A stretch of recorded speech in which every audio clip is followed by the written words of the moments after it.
Well, hopefully you found that interesting. It's really a perplexing condition. And so researchers have been it's very rare. So when a person has this condition, they tend to get studied and the goal being to figure out what exactly is going on in this condition.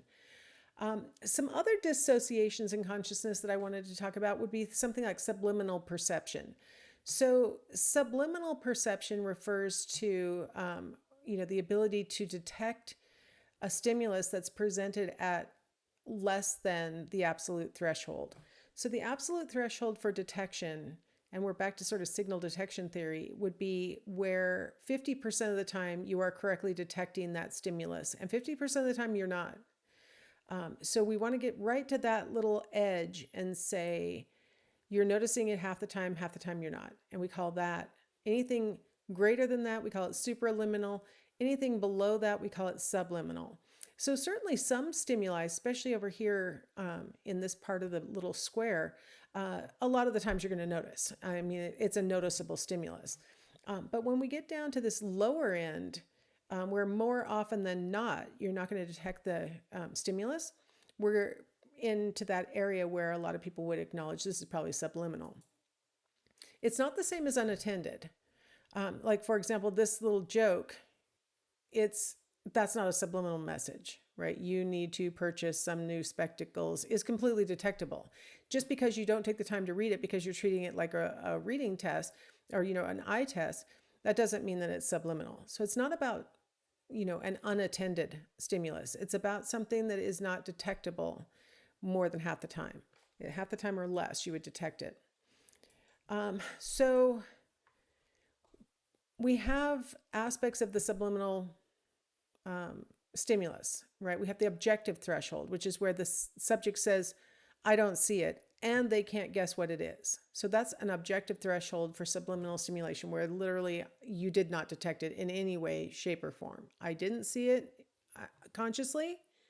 And even if you force me to guess, I literally, I don't know. I can't even guess. The subjective threshold is where the subject says they didn't see it, but they can guess what it is.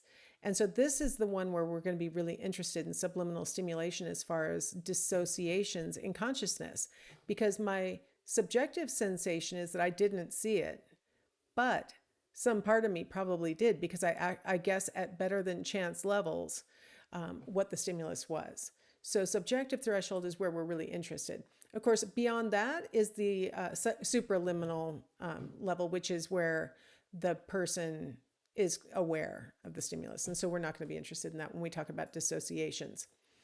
So what do we know about subliminal perception? Reaction time is slightly faster when the person is primed with a subliminal but related word.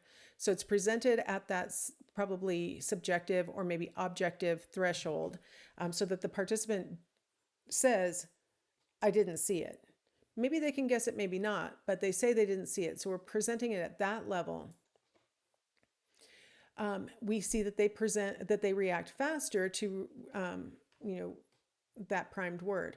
It's possible those kinds of primes, even when subliminal, may be sort of activating our concept, activating our neural network, right? Maybe our hierarchical structures that we hold in our head. So let's say that you're primed with something like I went to a wedding last weekend. I can't give you a demonstration that's subliminal because none of us would see it or hear it. So let's do something liminal, supraliminal. I went to a wedding last weekend would be the prime, and then the test is black a color? So how is I went to a wedding last weekend possibly a prime for is black a color? Well, a lot of times when you've gone to a wedding, people wear tuxedos. And over here we see tuxedo being connected in this neural network to the color black, right? And so thinking about a wedding, saying I went to a wedding last weekend may invoke in a person's mind images of a bride and a groom may be stereotypically wearing a tuxedo. And so when you ask is black a color, I'm already thinking about a black tuxedo. And so I'm quicker at doing that. So that's the process that we think people might go through when primed with subliminal stimuli, this exact same structure, except for that the person has no idea they're doing it. They don't know that they saw or heard a prompt. They don't have any awareness that their neural network got activated, and yet they're responding more quickly as evidence that they activated their neural network.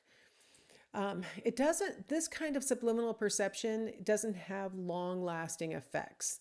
There are all sorts of myths in the marketing world about how you can present things subliminally and it'll cause new buyers of your product.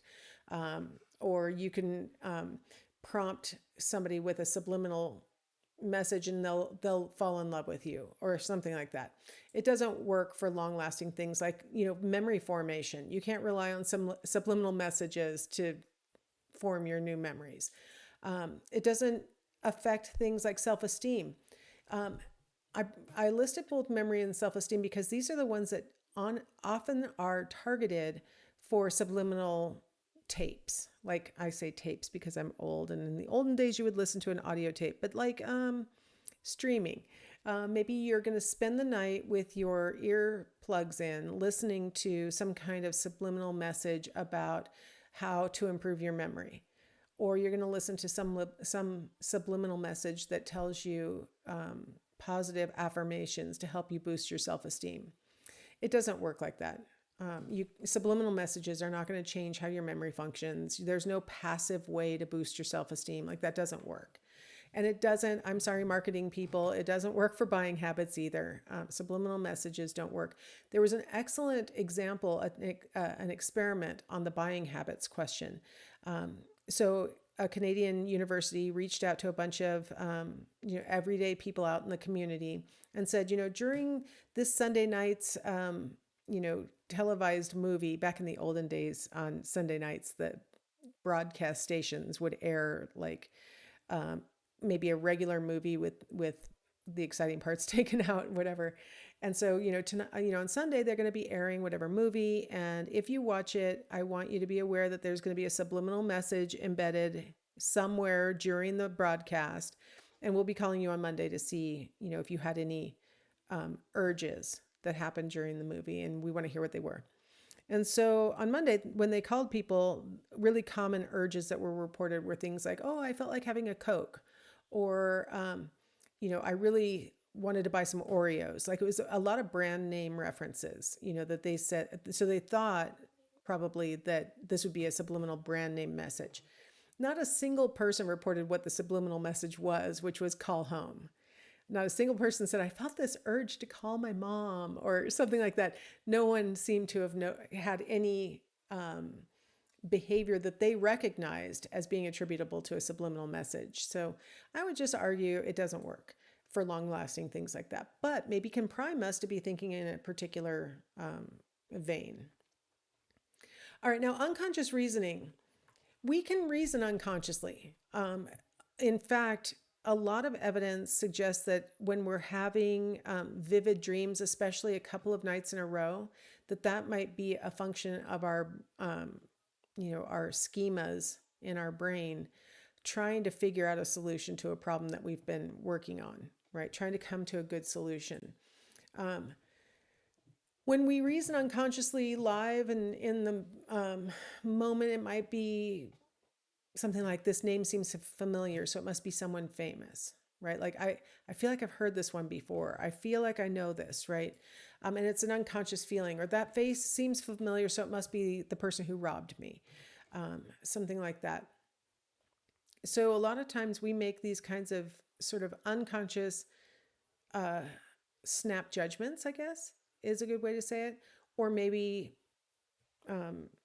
another word for it might be stereotyping, or I'm not sure all the different ways that we might describe what's going on here, but it's probably being done unconsciously. It's probably being done without the person, deciding to have these thoughts.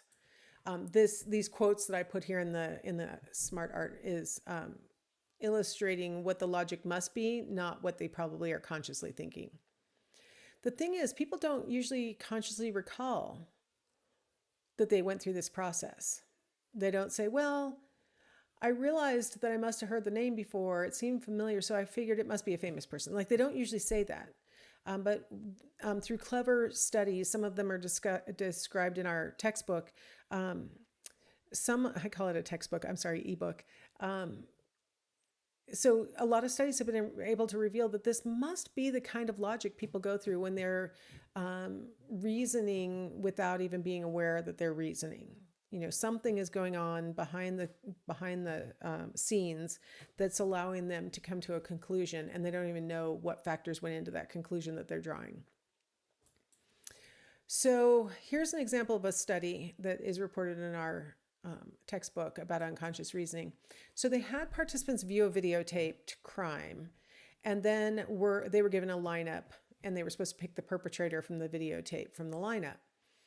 And when they were given confirming feedback versus disconfirming feedback versus no feedback about it, we got different outcomes. So confirming feedback would be things like, "Yeah, you're right. That is the perpetrator," or "No, that's not the perpetrator." Whether what they said was true or not wasn't the issue. The experiment demanded that the feedback be "You're right," "You're wrong," or no feedback. And then the participants were asked additional questions about the video.